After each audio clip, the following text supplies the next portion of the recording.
Oi, this is the Profanity Gnome, and I'm here to tell you that if you're under 13 years old, fuck off this video! Get the fuck off YouTube! Get your mama to get your dad's cock out of her ears and actually be a parent! This is for adults only!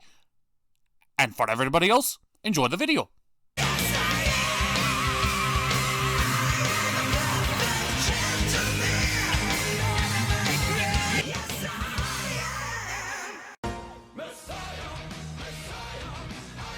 Stock purchase in progress.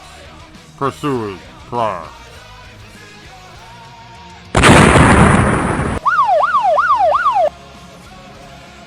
Drop it! Murphy, aka RoboCop. I require your schematics. Dead or alive, you are coming with me. Failure in this objective is not optional. So are you seriously gonna put us all through a traitor reveal episode, even though we all already know because it was spoiled for us ahead of time? This is Mer-Mysteries. The episode begins in Bright Moon on a dark and stormy night. They just got back from a mission that had epically failed. And it's because the Horde knew that they were coming, and they were pretty much slaughtered. The time has come for them to answer the deep question. How does the Horde keep knowing their tactics? Mermista proposes her own theory that one of them is a traitor. No shit! We knew before you did! But the thing is, it's how Mermista came to the conclusion that there was a traitor amongst them. You see, she likes reading books. More specifically, a series called Mer-Mysteries. I'm fairly certain she's producing it herself. And she has to know that there's a traitor amongst them because it's just like in her books. Yeah, with that information, even I would be skeptical, and so is Tumblr. But Adora says that it does make logical sense. If there was a traitor in the castle, then that would explain how the Horde knows every single one of their moves. And so, until they can figure out who the culprit is, everyone's a suspect. Well, let's use our brain power to figure this whole mystery out. It's double trouble. Now, we know these traitors acts didn't start happening until after certain characters have been brought on. It's double trouble. And for them to know so much, they would have to be in the inner circle of your workforce. It's double trouble. So we should investigate anyone who has been brought on recently and is higher up in the ranks. Oh, for God's sakes, it's double trouble! Yeah, I know it's him. I'm just using this as a causality for effect to show that this episode could have been much better if they used actual brain power instead of She-Ra's writers thinking that their audience is too stupid to understand. I mean, hell, even if it wasn't spoiled episodes prior, they have Flutterina transform into Double Trouble right then and there, spoiling the ending. Which it's not really spoiling it, because they already spoiled it several episodes prior. As Double Trouble begins to inform Catra that they're on to him. But he's gonna use the opportunity to fuck with them a little bit more. Well, they begin their interrogations. They start by interrogating this nameless commander over what happened during the events that led them to conclude that there's a traitor amongst them. The battle earlier today. She exclaims that they were on patrol waiting for their cue to get going, and when they got it, well, they got ambushed almost immediately, and thus they got screwed. Then came down to Bo interrogating this one weird tree hugger guy, and Bo recounts his events of what happened. He was using a new bit of tech alongside Flutterina and Frosta, but while using his tech, he noticed that there was not one, but two Princess Frostas in the battlefield. Thinking that there must have been something wrong with his tech, he gets ambushed. He almost immediately gets ambushed. And so, yeah, he openly sees that Frosta is a clear suspect, but he still, for some reason, thinks it's him. How dumb is he? Bo, come on, I know you're innocent, but you're not this stupid.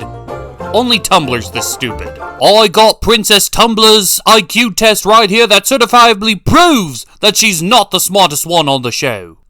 Peanuts, this isn't an IQ test. This is a receipt from Wendy's. Then why the hell did she hire me to give her an IQ test? Ah, touché. Well, thanks to the mistrust that Adora has, they immediately tried to interrogate Shadow Weaver, as they have it on good suspicion that she's the double agent, as she wasn't with her guards earlier in the day. But she has a pretty airtight alibi of what she was doing. She was performing the ancient ritual of making tea. Okay, me and Adora kinda call bullshit on that. Now hold on, Dr. Peanuts. I know for a fact that brewing tea is an art of itself. Haven't you had Uncle Iroh's cup of tea? I tell you, there's some sort of sorcery going on there. I just haven't figured out what it was. Well, the reason why Shadow Weaver wasn't with her guards is because Tumbler gave her full reins of the castle. Why she would do this to a possible criminal, I don't know why. I think it's because Shadow Weaver has been perfectly compliant and teaching Tumbler how to cast spells, but that's a pretty weak excuse. Now, I want to cut out for a bit just to point this one out. A lot of people have been commenting on the fact that Tumbler is learning from Shadow Weaver how to use magic instead of going to cast a spell. I'm going to play devil's advocate with you, though. Do you really trust Castaspella to teach you magic? Well, Shadow Weaver leaves us with this. If you want to catch a rat, you need a trap. And we then cut to... Seahawk. I'll give it this. His role is kept relatively minor, as he only regales of what he perceives the events of what happened. Apparently, Perfuma went to him, telling him that his precious Mermista was in trouble. And like what any good sailor would do, he goes to rescue his bunny lass from hundreds of guys. Yeah, that's bullshit. But Perfuma also says that she never went to Seahawk to tell him that Mermista was in danger. So what could possibly going on? So while they contemplate this, they kick Seahawk out of the room. Good riddance. We then go to Double Trouble's interrogation as, well, he wins the lottery, as Adora and Tumbler really aren't seeing eye to eye at this point. And all he has to do is keep adding fuel to the fire. Adora is still upset that not only Tumbler uses her as bait, but she's giving all this power to the woman who abused her all her life. And Tumbler's point of view, well, she's teaching her magic, and she's been fully compliant. She has no reason not to trust her, except that, she's an abusive bitch. And Double Trouble decides it's time to exit stage left, knowing that his work is going full swing. Meow. Me too. Where's the food? We've been sitting here for a good long while and nothing's happened yet. At least you could do is serve us some dinner. Yeah, that seems to be the MO of a lot of the episodes this season. It's a lot of filler with nothing really happening, with only 1 or 2 bits of plot point that'll push the story on. Well, the princesses decide that since they're done interrogating each other, it's now time to interrogate the staff.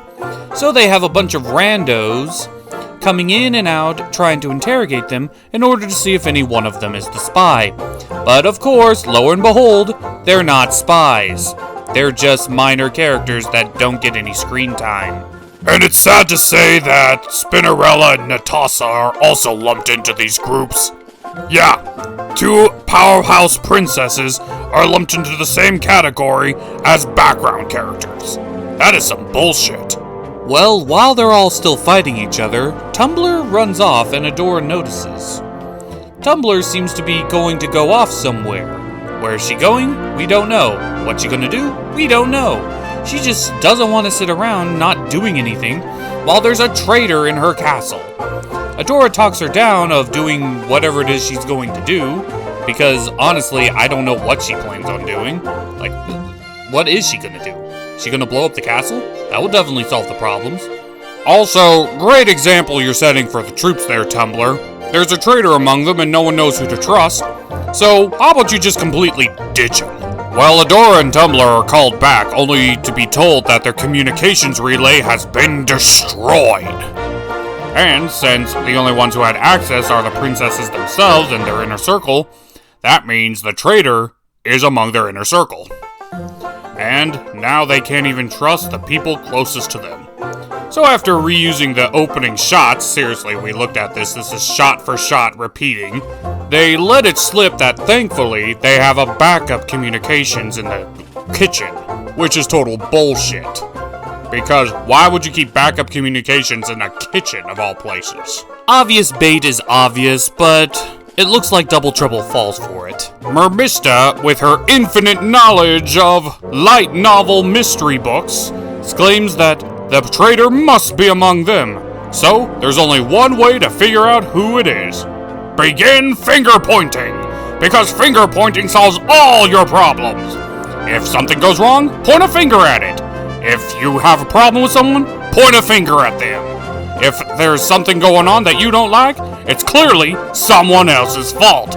It's like watching IRL Twitter. Anyone want popcorn? I'll take some. I'm starving. Well, finger pointing turns into a shouting match, as Adora and Tumblr begin to really start going at it, and Flutterina is the only one not arguing with anyone, or overreacting in any way, shape, or form. So, she uses this opportunity to silently escape, as Adora and Tumblr are really hashing things out. Because blindly trusting someone who is working for the enemy is not the smartest plan in the world. But in all the confusion, Double Trouble sees his opportunity to strike, searching for that missing backup communications, when all of a sudden, BAM! He got caught. Yep, looks like the princesses managed to put aside their differences just long enough for Flutterina to expose herself. Double Trouble tries to leave, but it looks like the princesses are about to shank a bitch, which makes me think they had Flutterina pegged. They must have had her pegged. Otherwise, they couldn't have set this whole thing up so eloquently.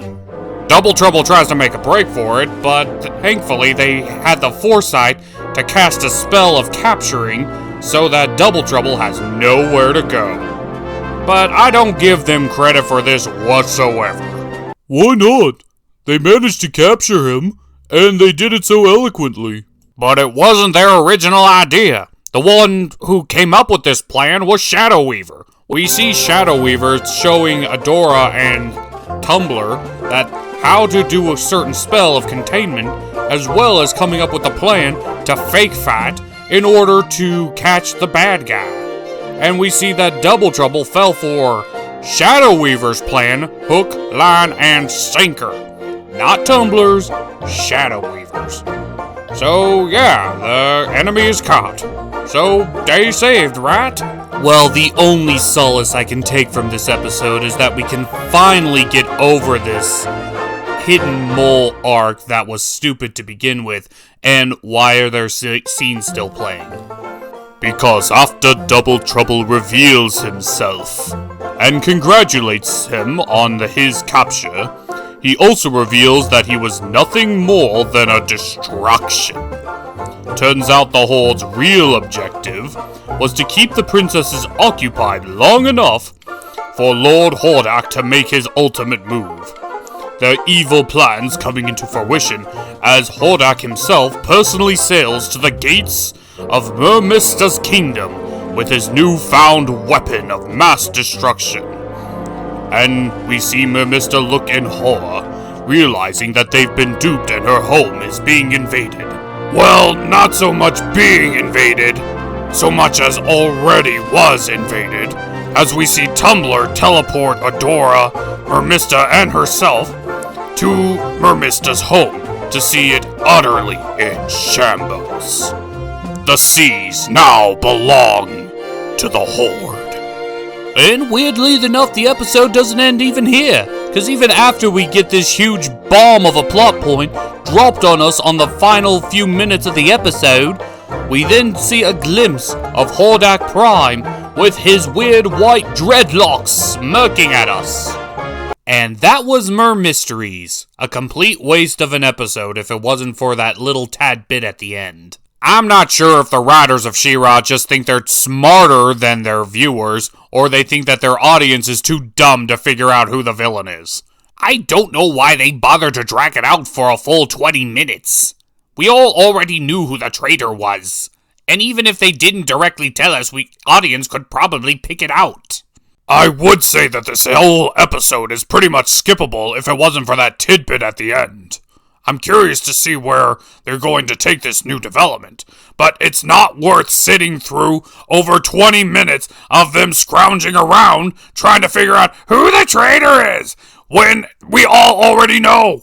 With a plot that gets revealed so early on, it removes the enjoyment of the episode where they actually address the traitor issue. But even on its own merit, it wasn't that good of an episode. The jokes weren't funny, the story was predictable, none of the characters made any lick of sense. Meow. That too. What are they going to do with Hold Prime? All he did was smirk at the end. Did they just say, "Oh, he's coming, don't forget he's coming, jingle keys in your face to show that he's coming"? Yeah, this episode is She-Ra's lowest point of Season 4. This episode doesn't stand on its own, and in a continuing story, it's even worse. So, with that being said, we're the Cartoon Gentlemen, and hopefully they do something with the destruction of Mermista's kingdom. See you next time. I am programmed not to hurt anyone, but I do not have to hurt you to stop you. I require your blueprints. Much like myself, you cannot defy your programming, and one of the programs built into you is you cannot arrest or harm anyone of OCP upper management. As of 2 minutes ago, I am now the recurrent majority stockholder of OCP. I shall now take your blueprints design. Your compliance is not required.